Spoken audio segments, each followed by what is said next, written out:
مجلس ضربت زدن.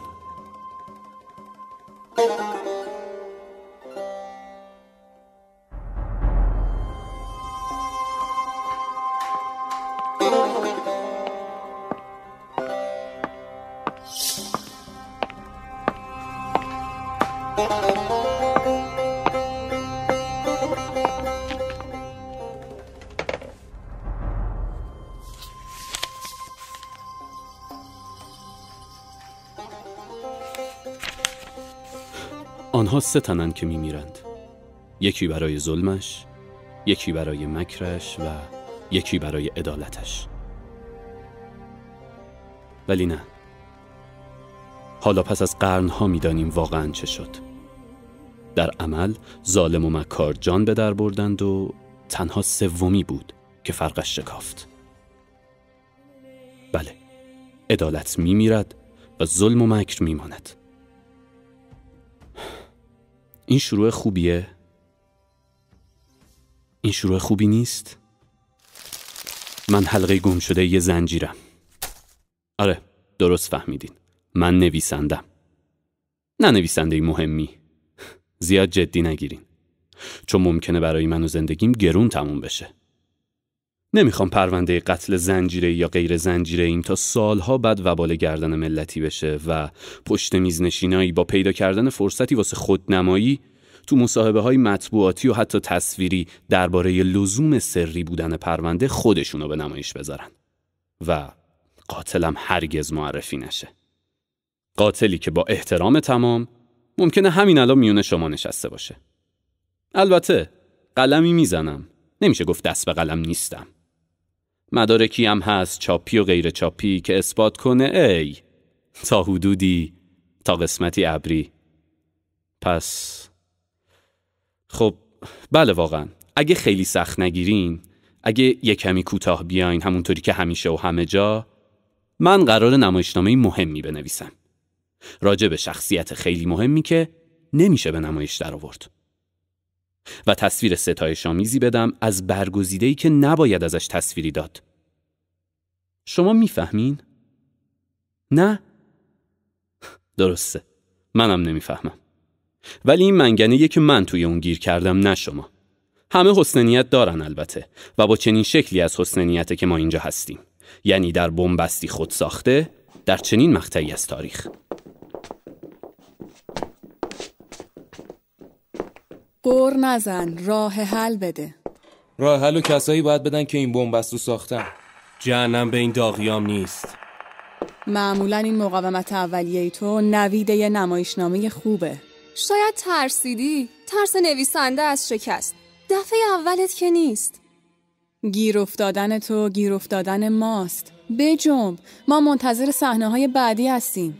کسی که تصویری نداره نمایشنامه‌ای هم نداره. بفرمایید، اینه دستورالعمل‌های قاطع ولی اعلام نشده.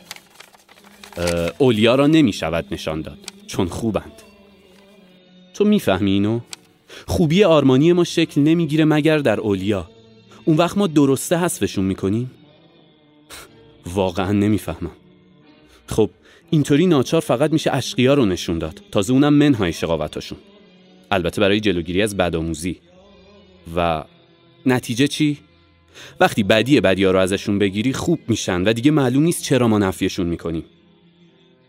بدا اونقدر خوب میشن که گاهی حتی خوبا رو ستایش میکنن و دیگه معلوم نیست چرا با اونا دشمنن و اونا رو میکشن. و این وسط تعیین کنید تکلیف نویسنده رو. واسه همین صحنه‌های تمرینی که نوشتم پراکنده است. خط ارتباطیشون که شخصیت اصلی گم شده. تقابلی که میونه 2 طرف فکری یا درگیریه در غیبت شخصیت اصلی یک طرفه و رخ ندادنیه. خب به این میگن کلاف سردرگم. همینو میخواین؟ اقلا بگین خوشحالین. خوشحالم که جای تو نیستم، یعنی به دیوانگی تو یا به عقل تو. خمیازه تعطیل، 100 تومن صندوق جرایم. خیلی ارزون حساب میکنی، من یه چند تایی پیش خرید میکنم. آنها 3 تنند که میمیرن، یکی برای ظلمش، یکی برای مکرش و یکی برای عدالتش. ولی نه، در عمل ظالم و مکار جان به در بردن و تنها سومی بود که فرقش شکافت. عدالت میمیرد و ظلم و مکر میماند. این شروع خوبی نیست؟ یا بهترین شروعه؟ شروع خوبیه برای تعطیلی کار. زاویه نگاه تو عوض کن. نمیتونم خودم رو انکار کنم. تو بی خود بازیگر نشدی. میگن تو شرایط سخت کار بهتر در میاد، نه؟ پس هر چی سخت‌تر بهتر. استدلال گروه فشار. قبول. این یه خطر حرفه‌ایه. یه چالش ادبی به قول شما روشن فکرا. و به همین دلیل پیشنهادیه که نمیشه رد کرد. خیلی گروه ها دلشون میخواست جای ما باشن. پیشنهادی 10 سال یه بار. این پیشنهاده یا تله؟ باید کار غیر ممکنی رو قبول کنم فقط واسه این که بهم شک نکنن؟ شک برای چی؟ امتحانیه که ببینن چقدر معتقدیم. نه، نمیتونم تو مسابقه تظاهر برنده بشم. اصلا چرا باید با تظاهر زندگیمو بخرم؟ اصلا من که ادعای اعتقاد نکرده بودم. باز به فشارهای گذشته فکر میکنی. همه ی زندگی که نمیشه خودتو ثابت کنی. همه ی زندگی که نمیشه از سوراخ سوزن رد شد. ما ظاهرا تو دوره دیگه ای هستیم. گذشته گذشت. اگه گذشته واقعا گذشته بود که نمیخواستیم بنویسیمش. افتادیم تو چرخه حاضر جوابیای تو. نمیشه فرصتی رو که صرف حاضر جوابی میکنی صرف نوشتن کنی؟ پژوهش‌های سنتی فراوونه. انشاهای تاریخی همه بهتر از من مینویسن. پس چی؟ نمایشنامه؟ خب من تا حدودی خیال میکردم بلد بودم تا وقتی نمیگفتین شخصیت اصلی نباید روی صحنه دیده بشه. این چایی چی شد؟ میرم دنبالش. همه بزرگ؟ من بیقند. من آبجوش. با نبات لطفا. نونم دارن؟ من آب سرد. نه ممنون.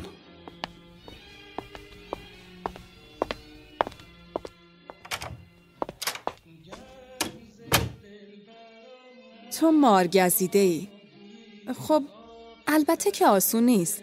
کسی انکار نکرده. معنویت 20. مقام محترمی که 4 میلیارد دزدیده بود تشویق شد. حالا تعیین کنید رقم بعدی رو. داری نمکشو زیاد میکنی. اگه منگنه‌ای هست برای همه ماست. ما اگه بد شد میندازیم گردن مت. ولی هرچی نباشه امکان کار که هست. ما متحد شدیم به اعتبار قلم تو. چی کار کنم؟ دور بزنمش و خودشو ندیده بگیرم؟ حواشی رو بنویسم نه اصلو؟ دیگران رو برجسته کنم به نام نوشتن درباره اون؟ قرنها پیش تو شبیخونی نشونش میدادن. حالا ما از قرنها پیش هم عقب‌تریم؟ ببین ما نمیتونیم مشکل دورانی رو که توش هستیم و حل کنیم. پس اقلا باید سعی کنیم تو حل مشکل فعلی خودمون. این چند تیکه‌ای که فرستادی بدک نبود. و سرانجام لبخند. نه نمیتونم تضمین بدم که حتی همین تیکه‌هایی هم که فرستادی تصویب بشه. ولی تو بگو چاره دیگه‌ای هم هست؟